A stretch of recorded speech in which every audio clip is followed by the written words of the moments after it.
Sir DSP के रूप में तो आपको पूरा शहर जानता है कि आप कैसे हैं, पर हम कुछ जानना चाहेंगे कि जो गुरु नारायण प्रधान जी हैं वो कैसे हैं, आपकी पर्सनल आप उसके बारे में हम जानना चाहते हैं। मेरा बेसिक है मूल स्थान है इसी रायपुर जिले में कोलर करके गांव पड़ता है। वहाँ से मेरा जन्मभूमि है और प्रारंभिक शिक्षा जो है जो प्राइमरी और मिडिल मेरी वहीं पे हुई है। उसके बाद फिर 9th क्लास के लिए मैं चला गया था दुर्ग में, तो 9th 11th 12th सभी वहीं। उसके बाद कॉलेजिंग भी वहीं दुर्ग में। उसके बाद फिर कुछ 3-4 साल धक्के खाते रहे इधर उधर। फिर 99 में फिर एग्जाम निकला प्लेटून कमांडर के रूप। तो फिर उसमें अपन काम पार्टिसिपेट किए और उसमें सिलेक्शन हुआ। और उसके बाद फिर एक नया क्रम चालू हुआ नौकरी का, ट्रेनिंग का। फिर उसके बाद 2 साल तक हमारा समय ट्रेनिंग और सर मैं जानना चाहती हूँ कि आप शुरू से बचपन से ही आपका ये था कि आपको पुलिस लाइन में आना है, कि मतलब वो बड़े होकर आपने ऐसा ये जो निकला एग्जाम का तो तब आपने डिसाइड किया कि हाँ चलो इस लाइन में चलते हैं। और शुरू से तो ऐसा नहीं था, मगर हाँ पुलिस के प्रति स्वाभाविक रहता है, बच्चों का आकर्षण रहता है और मेरा भी आकर्षण था। शुरू से मैं उस समय बेरोजगारी था, क्योंकि जो भी जॉब मिले वैसे हम तैयारी कर रहे थे पीएचडी का। फिर हमको लगा कि नहीं, जो भी जॉब मिल जाए। हम तो मतलब जितने भी एग्जाम्स होते थे सब में फॉर्म भरते थे और इसमें ज्यादा सक्सेस हुए, क्योंकि फिजिकल हमारा अच्छा था, हाई परसेंट, तो स्पोर्ट्स से जुड़े हुए थे, तो उसका फायदा हमको उसमें मिला। और अच्छा मार्क्स आए फिजिकल में और इंटर एग्जाम में। ये सबसे कठिन एग्जाम है, सब इंस्पेक्टर और प्लाटून कमांडर सूबेदार वाला जो एग्जाम होता है, इसमें आपको पूरे फिजिकली रूप में भी आपको स्ट्रांग होना है और मेंटली जो एग्जाम होता है, जो लिखित परीक्षा होता है, उसमें भी स्ट्रांग होना है। बाकी जैसे और दूसरे एग्जाम में नहीं, आपको केवल एग्जाम की प्रिपरेशन करना है, मगर इसमें ये है कि दोनों तरह से आपको फिट होना है। ये थोड़ा सा रहता है। सर आप स्पोर्ट्स में जैसे आप बता रहे हैं कि आप फिजिकली बहुत एक्टिव थे, तो आपका फेवरेट स्पोर्ट कौन सा है और आप कौन सा स्पोर्ट ज्यादा पसंद करते हैं? अभी तो मैं लॉन टेनिस खेलता हूँ यहाँ पे और कई सालों से खेलता हूँ लॉन टेनिस। और मेरा मनपसंद विषय गेम खेलता हूँ क्लब में, क्लब में। और उसके अलावा मैं अभी गोल्फ शुरू किया हूँ। अभी लगभग पिछले 1.5 साल से गोल्फ का भी मतलब थोड़ा चेंज करने के लिए मेरा एक तरीका रहता है कि लर्निंग का, सीखते रहे। हाँ, तो कुछ एक तो ये स्पोर्ट्स के साथ में ये होता है कि आप मेहनत भी करते हैं, पसीना भी निकलता है और कुछ सीखते हैं। हाँ, फिट भी रहते हैं, तो ये सारी चीजें रहती है इसके साथ में। तो टेनिस तो काफी अच्छा है। और टेनिस में थोड़ा सा एक्सरसाइज ज्यादा होती है क्योंकि आपको बहुत क्विक होना पड़ता है, बहुत फास्ट आती है, तो उतनी क्विक आपको होना पड़ता है। हाँ, इस टेनिस में क्विक रिस्पॉन्स भी है और ये बहुत ही अच्छा गेम लगता है मेरे को। इसको कहते हैं कि एक प्रकार से ये आध्यात्मिकता से भी जुड़ा हुआ है। अच्छा। हाँ हाँ, ऐसा क्योंकि कई मैं इंटरव्यू वगैरह पढ़ा हूँ, उसमें उनको आध्यात्मिक वाले लोगों को टेनिस का सिखाया भी जाता है। अच्छा है। हाँ, इसका नहीं, मेरे को आज आपसे कुछ नया सीखने मिला। इतनी मेरे को नॉलेज नहीं थी आध्यात्मिकता से भी कुछ ऐसा जुड़ा हुआ। फिर हम निकल पड़े स्नूकर खेलने। सर ने बताया कि उन्हें काफी पसंद है और मैं तो मल्टी टैलेंटेड हूँ ही। काफी अच्छा सेटअप है यहाँ।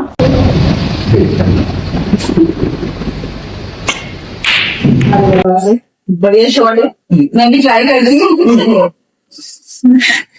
तो सर आप मेरे को ये भी बताइए कि जैसे शेड्यूल रहता है, तो आप कैसे टाइम मैनेज करते हैं? हाँ, ये क्या, मैं तो बहुत कम आता हूँ बियर्स खेलने के लिए, मगर ये सुबह का समय जो सबसे अच्छा समय होता है, उसमें तो आपको इधर से निकलते 6, 5, 6, 7, 8 बजे ठीक, तो 8 बजे तक जो समय होता है वो मेरा होता है। इसमें कोई मतलब कोई हाँ, तो वो समय में मैं पूरा से करता हूँ। तो कह सकते हैं कि जहाँ चाहा वहाँ रहा, कि अगर जिसको शौक है वो कैसे ना कैसे अपने लिए समय निकाल लेगा। कई लोग बहाने निकाल लेते हैं कि अगर समय नहीं होता है। और जोरदार, बहुत खूब, बहुत बढ़िया। सर एक बात बताइए कि आपकी जॉब पहले लगी या शादी पहले? मेरी जॉब पहले लगी और उसके बाद शादी हुई है। तो शादी साथ में ये हुआ है कि मेरी शादी हुई है और अपनी मिसेज के साथ 15 दिन ही मैं रहा अच्छा। और उसके बाद फिर बस्तर चला गया। तो इस दौरान फिर मेरा कम्युनिकेशन भी नहीं और जब बस्तर से आया तो 4 महीने बाद आया वहां से। अरे बाप रे। तो काफी समय उसको मैं ये भी सोचता था कि बस्तर में जनरली जानते हुए कि ऐसी वैसी जगह है जहाँ पे यहाँ नस्लाइट थी और कम्युनिकेशन भी उस समय बहुत कम था। बात भी फोन में बातचीत नहीं हो पाती थी और हम लोग कोशिश करते थे कि कोई जा रहा है तो उसको खबर कर दें तो घर में जाके बता देते ठीक है। ज्यादा मोबाइल का समय नहीं था तो बात भी नहीं हो पाती थी और 4 महीना भी नई बहू आई है और उनको कोई आधार नहीं है कि उसके साथ क्या करे उसको समझ भी नहीं। तो वो इतना ही जानती कि बस्तर नक्सलाई और वहां पे गोली मार दिए ये वो काफी डरी हुई रहती थी और मुश्किल से वो कई घंटे तो वो अपने पूजा में ही व्यतीत करते रहती थी कि हाँ कि वापिस प्रेयर करते हुए। जैसे आप तो ठीक है, फर्ज के लिए आपने ये फील्ड खुद चूज किया है, बट मैम के लिए कितना डिफिकल्ट होता होगा इस तरीके से, जैसे आप बता रहे हैं कि शादी होके आए, जानने का मौका भी नहीं मिला एक दूसरे को, क्योंकि पहले कि उतना मिलना भी नहीं होता था। हमारी अरेंज मैरिज थी वो थे क्योंकि और हम लोग बहुत कम ही जानते नहीं। मैं तो अपनी सगाई में भी नहीं गया था। अच्छा। हाँ, मेरी सगाई में मैं गया नहीं था, वो अकेली थी क्यों सीधा मैं शादी में गया। अच्छा। हाँ मतलब पक्का हो गया उसके बाद सीधा आप शादी में गया। हाँ घर वाले पक्का कर दिए। लड़की में एक बार देखने गया, ठीक है आप लोगों को जो लगे ठीक है कर लीजिए। उसके बाद सगाई था तो सगाई के समय मेरे को छुट्टी नहीं मिला क्योंकि बस्तर में बहुत दूरत में था और मैं आ भी नहीं सकता। अच्छा। तो सगाई घर वाले जाके वहां पे उनका जो रिचुअल्स रिंग वगैरह होता है वो कर दिया। मैं पहुंचा ही नहीं, अब मैं सीधा सीधा शादी में पहुंचा हूँ। मतलब ये तो सर बहुत अनोखा लग रहा है, क्योंकि एक तो सगाई में आप पहुंचे नहीं, शादी में पहुंचे, शादी के 15 दिन बाद आप नई नवेली दुल्हन को छोड़ के बस्तर निकल गए। वो भी बस्तर ऐसा नक्सलाइट एरिया है कि मतलब जनरली कोई भी सुने तो वो एक उसकी रूह कांप जाती कि क्या होगा। तो वो नई नवेली दुल्हन में वो सोच रही हूँ कि उनके ऊपर क्या बीत रही होगी कि क्या। उसके लिए बहुत कठिन समय था और पुलिस में कठिन समय रहता ही है। हाँ और शुरुआत का जो समय होता है वास्तविक में किसी भी जॉब के लिए हो या पुलिस के लिए कठिन रहता है। हमारे लिए तो 6-7 साल बहुत कठिन रहा थे। शुरुआत का जो है 2-2 साल तक ट्रेनिंग का कठिन समय रहा जो उसको हम कठिन भी मानते हैं और आज याद करते हैं तो अच्छा समय भी कह सकते हैं। ट्रेनिंग बहुत जरूरी है और उसमें अच्छा भागीदारी का बहुत जरूरी। ये हमारा बेस ठीक करता है।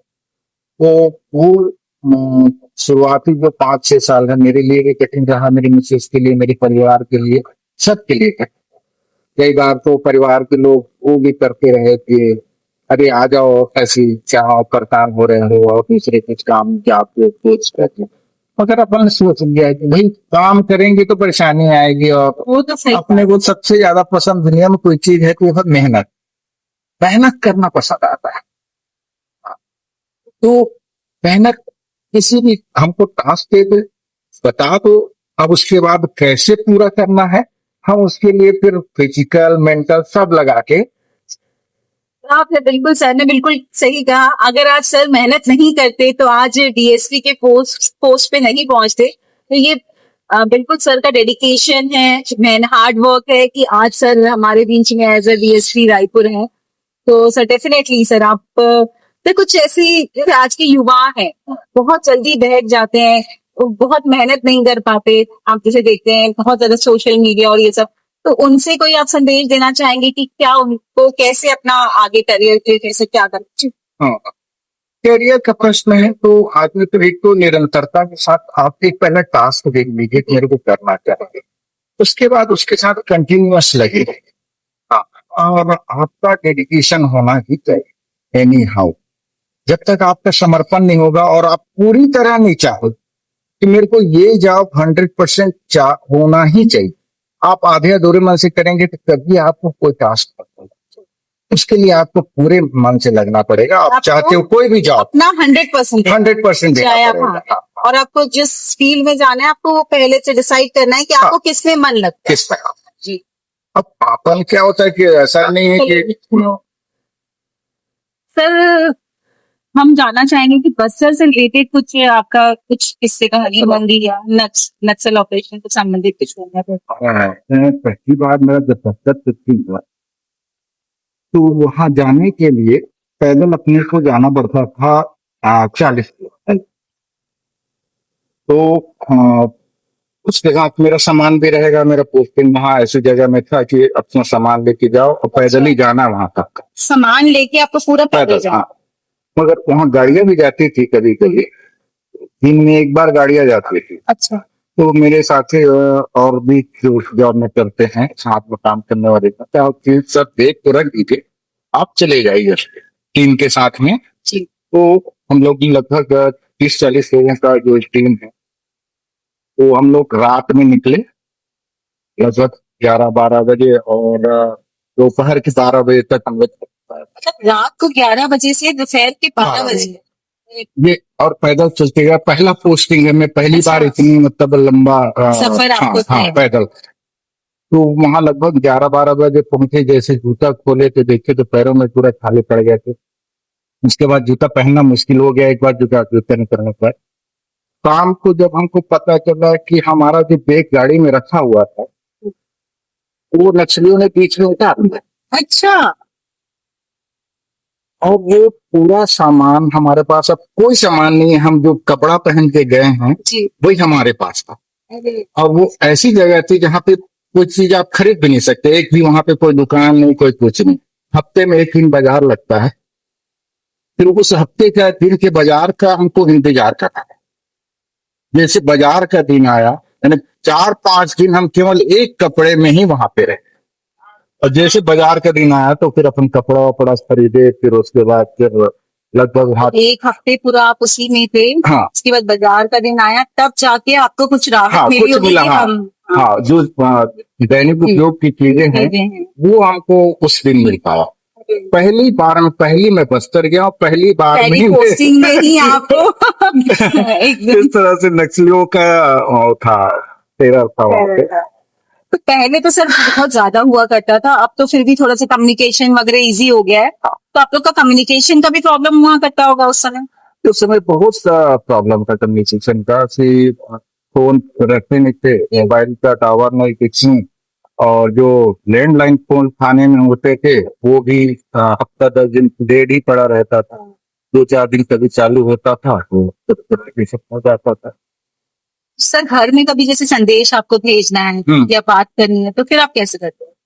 तो कब बाजार के दिन कभी अपने को जाना रहता था या कोई हमारे थाने से कोई बाजार जा रहा है तो उसको हम अपने घर का नंबर दे देते थे, ठीक है, और बता देते थे कि तुम घर में जाके वहाँ था बाजार से वहाँ था फोन कर लेना घर के नंबर में और बता देना कि सब ठीक है। बस यही एक बस जरिया। मतलब सब ठीक हाँ बस इतना बता दो ये सब ठीक है। ठीक है।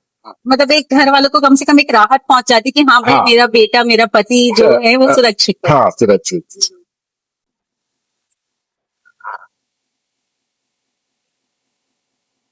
बहुत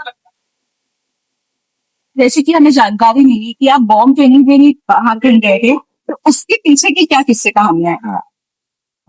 मैं बम डिस्ट्रीब्यूटर स्क्वाड में मेरा पोस्टिंग हो गया था। अच्छा तो उस दौरान फिर एक वैकेंसी आया कि बम डिस्ट्रीब्यूटर का ट्रेनिंग देखिए प्रोग्राम के तहत होता है अच्छा अमेरिका में। तो उसमें फिर अपना नॉमिनेशन भेजा और मैं एक्चुअल में बम डिस्ट्रीब्यूटर में ही काम कर रहा था इसलिए मेरा होना ही था। तो मेरा बेसिक ट्रेनिंग हुआ लगभग 45 दिनों का बेसिक ट्रेनिंग था बम डिस्पोजल का। 2013 की बात है। उसके बाद वहां ट्रेनिंग करके आया। उसके बाद फिर 2014 में फिर आ गया कि उसी का जो बेसिक किए हुए लोग हैं उसी का एडवांस ट्रेनिंग। तो फिर मैं नॉमिनेशन दिया तो फिर एडवांस ट्रेनिंग में मेरा नाम आ गया और वो था 21 दिनों का, अच्छा, एडवांस ट्रेनिंग आपकी 21 दिन का। और तीसरी ट्रेनिंग फिर उसी में जो बेसिक और एडवांस किए हुए लोग हैं उसी का टीओटी होता है। अच्छा, मतलब train to trainer. Train to train. हाँ, तो वहां पे वो 2 महीने का। अच्छा, तो इस तरह से मेरे को 3 बार अमेरिका में ट्रेनिंग करने का मौका मिला है। अच्छा, अब तो हाँ। सर आप 3 बार गए हैं अमेरिका ट्रेनिंग। हाँ, 3 बार गया। बॉम्ब। हाँ, अलग अलग समय में। जी। 2013, 2014, उसके बाद 2016।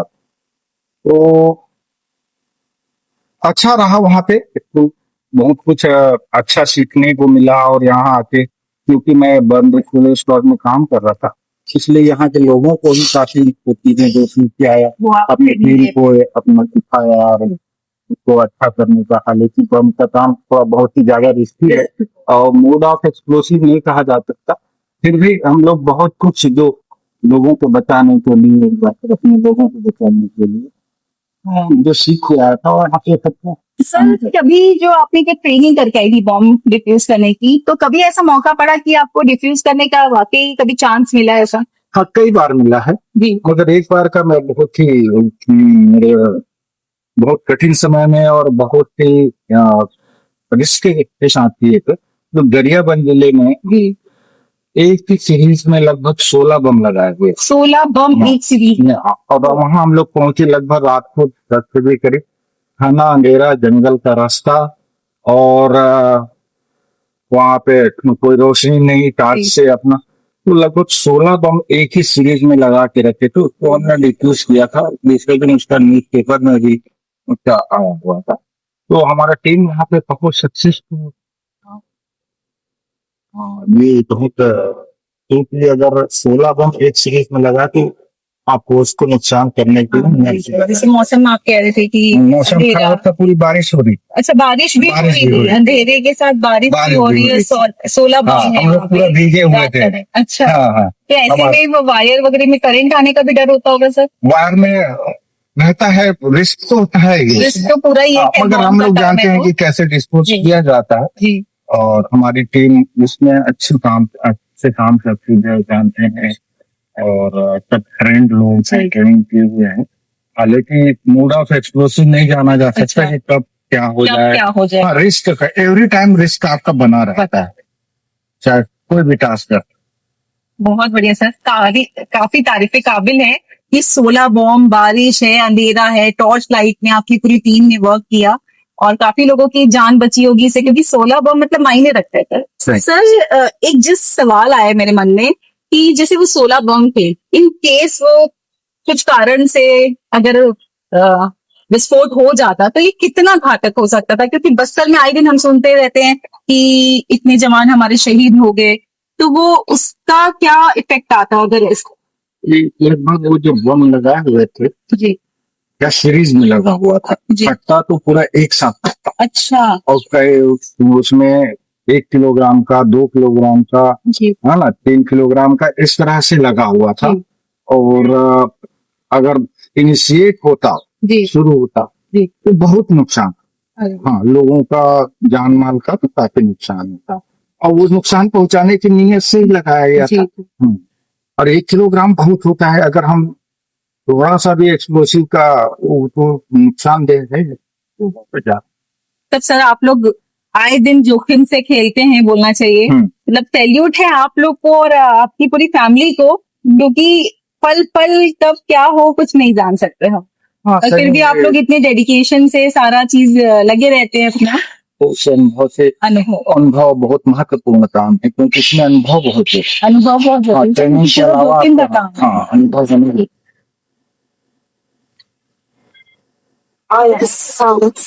फिर सर ने हमें अपनी फैमिली से मिलवाया। बहुत ही प्यारी फैमिली है सर की भी, और बातों बातों में पता चला सर गाने बहुत अच्छे गाते हैं।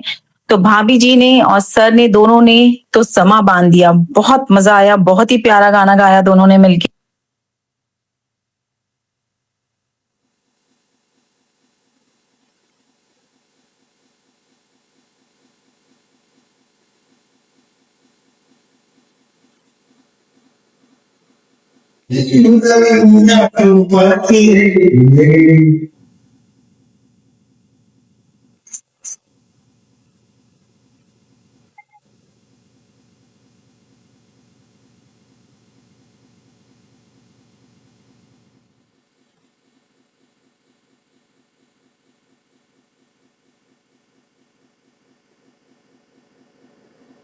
नदियां के सामने फिर नदियां के सामने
कोई दास भी देखता कर दे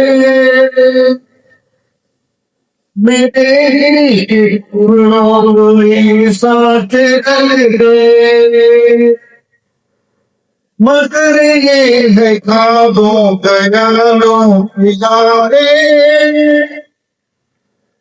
कभी लूटे कर नींद कोई जुड़ी है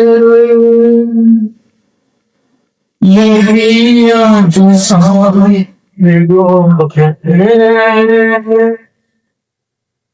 नदियां के सावन हो गए दुनिया को धीमे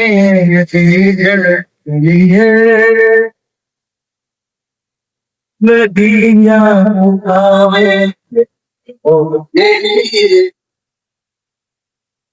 तुम्हाला देणार सर ही आवड आहे त्याला आम्ही ताकि मेरे दूसरे दिन था मैं महानगर गया था और वहां से आया तो आपको मान गए फैन मिल गया था तो इसलिए नहीं फोन करा था तो एनी हाउ मैं आज टास्क पूरा करना ही है और पायल को आज पूरा समय देना है और बातचीत करने का एक समाज हम समझते हैं कि आपको ऑलरेडी इतना स्टेजेस था फिर भी आप 5 बजे के बाद भी आ रही 2 आवर में डांसर से आए हमें इतना समय दिया हम उसके लिए बहुत आ रही हैं आपके तो मैं बहुत अच्छा लगा आपसे धन्यवाद मुझे भी अच्छा लगा कि आप लोग बातचीत करके आप हम साथ में और हमारा तो पहले भी आप लोग बस ये भी एक अच्छी बात रही या राशि आ गई काफी अच्छा है इसका स्पोर्ट्स में भी अच्छी एक्टिविटी है ये बास्केटबॉल बहुत अच्छा है बास्केटबॉल की